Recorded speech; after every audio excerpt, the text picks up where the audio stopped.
This is my employee Nelson's Turbo E30. And over the past 3 years, he's built my record-breaking cars, one-of-one drift cars, and much more in between. And today, it's about him. I'm here dynoing his car on a Saturday. There's no one else here.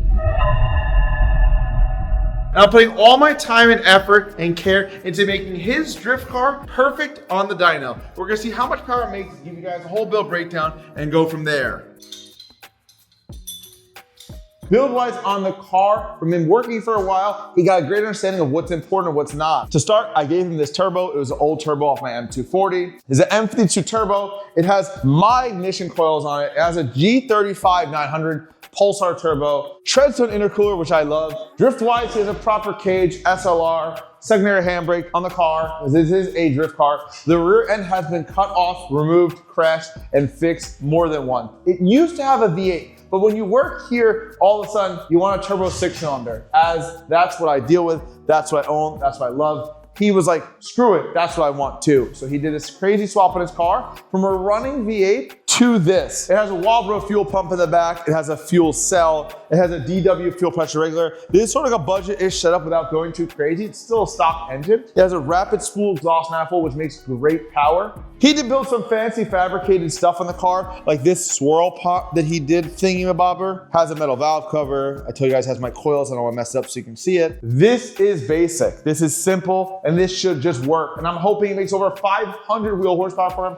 To be honest with you guys, if it makes 600, 700, I'm gonna let it rock, just so he can have it in case he wants to turn up. It sucks building a car and tuning a car to 400, and you want 500, you gotta make sure it's good, because it's a good fuel pump, good fuel system, it's gonna make jam today. So we're gonna get started with the basics. For me, every single car I do, I give it a visual inspection.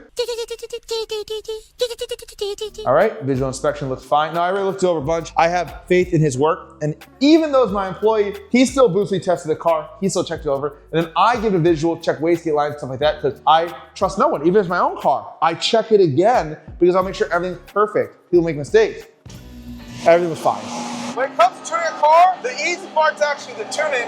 The hard part's good car setup. We're gonna hope the car setup's good, which makes the tuning almost not even a job. I do small hit, 3,000, 4,000. And I'll go little by little. Make sure it's overboost, make sure it's go lean, right? So that was the 30,000, 4,000. We're off to a good start. I'll show you guys the boost of air fuel right now. It's a little rich, because if it's char pipe routing, it's non-E36 standard, which changes the turbulence, makes it a little rich. There's the air fuel and the boost, and I'll show you horsepower.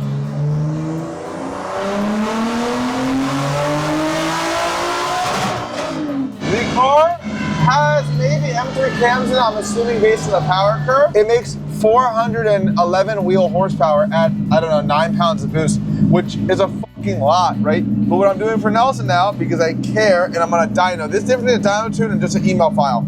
I can pull and add timing at every boost level to see how close I am to max rate torque, which then gives me a window of not detonating and damaging his engine. So because I'm a tuner and I'm doing it in person, I am checking things like his fuel trims at idle, which are -6%. And what I find is that it's pulling fuel everywhere, or 6 to 12%. Even at wide open throttle, it's a little rich.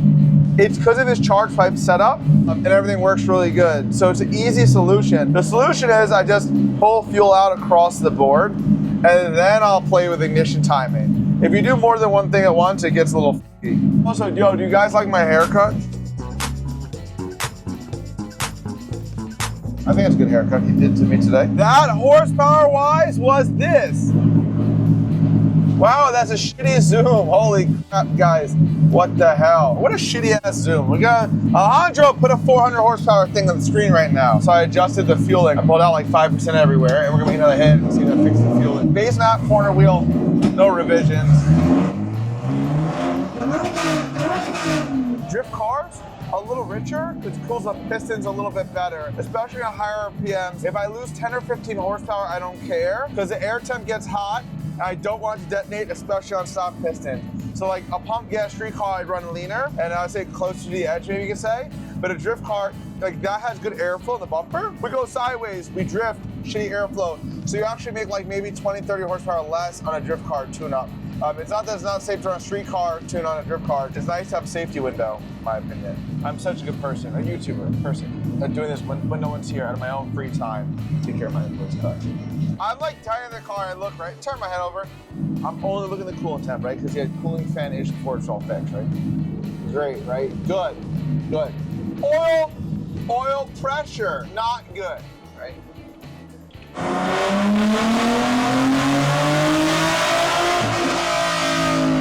When it comes to tuning something like this, it's often a weird step process on the dyno. While the fueling's easy, I got from 9s to like 1060, which I'm probably gonna make leaner at some point, but I often don't go in a straight line. It's not adjust fuel, adjust boost, turn boost up, just timing, whatever. No, I often with the logic of the stock ECU, because the engine load sort of follows the torque curve often more than the horsepower curve. Something like this might be like 350 load, 400, 320, right? So I'm actually not adjusting the fueling above that yet. I'm gonna turn the boost up first, just to see, maybe as there's more pressure in the charge pipe, here, it stabilizes, works better, and doesn't need fuel change. It often happens that low speed bends and stuff affect it more. And at a higher boost, higher pressure, it doesn't even need it. So we're gonna find that in a minute. If not, I'll turn the boost back down after, and then we will adjust. But PowerEyes, guys, tried showing you before. So if you look at this, we have 2 runs at 411 wheel. Then boom, why did I lose 15 horsepower or so, right? And everywhere. Because we're on a dyno and I'm testing things. I'm pulling timing out to keep this engine alive as long as possible. I pulled timing and it lost power, right?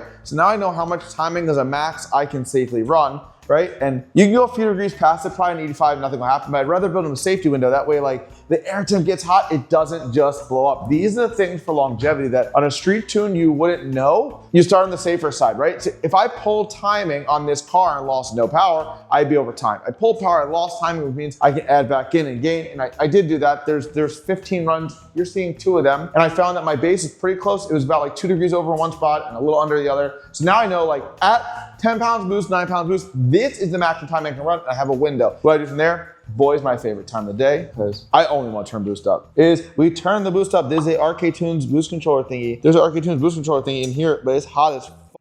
Damn, Nelson put that in a tight spot. Oh, my fingers. It also gets hot. So how much do you turn it? We're going 13, 14 pounds boost in this car. So that may turn a nice start. And the fans are off to give you guys some decent-ish sound clips. Right? And then Nelson's power goals were not too crazy, right? I think it went 400, 500 horsepower. He has no choice how much power his car makes, because I'm gonna turn it up to whatever I turn it up to, right? That's how it works when I do your car. But the reality is, it'll make 550, 600, something like that. You'll always be able to turn it up more. Also, you guys wanna hear a rev limiter? There's a rev limiter.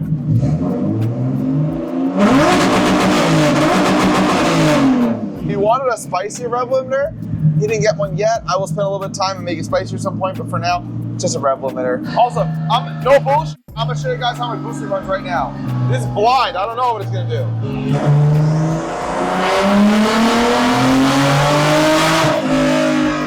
I gotta turn the knob more. Usually the way it works, it does nothing, and then it starts doing something. And the same way I usually don't do pulse or red line, when I increase the boost, I only plan to go to 3,000 and 4,000. I just will never overboost like that.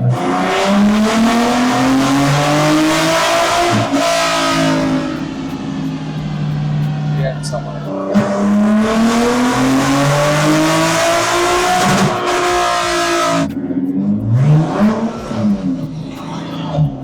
Almost dropped you.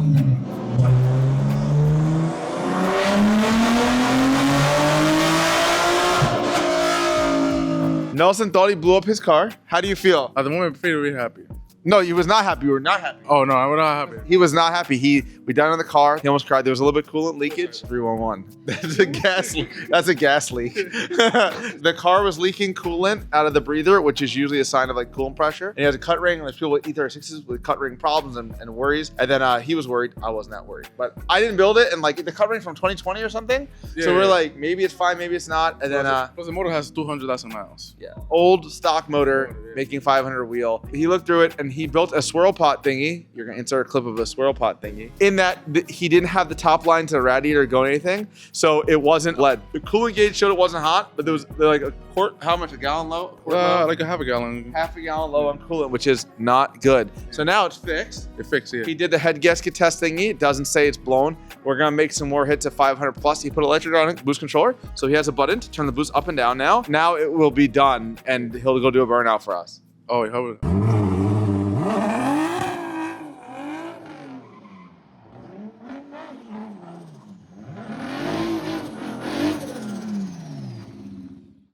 a dungeon. Chase the dragon, slaying everything.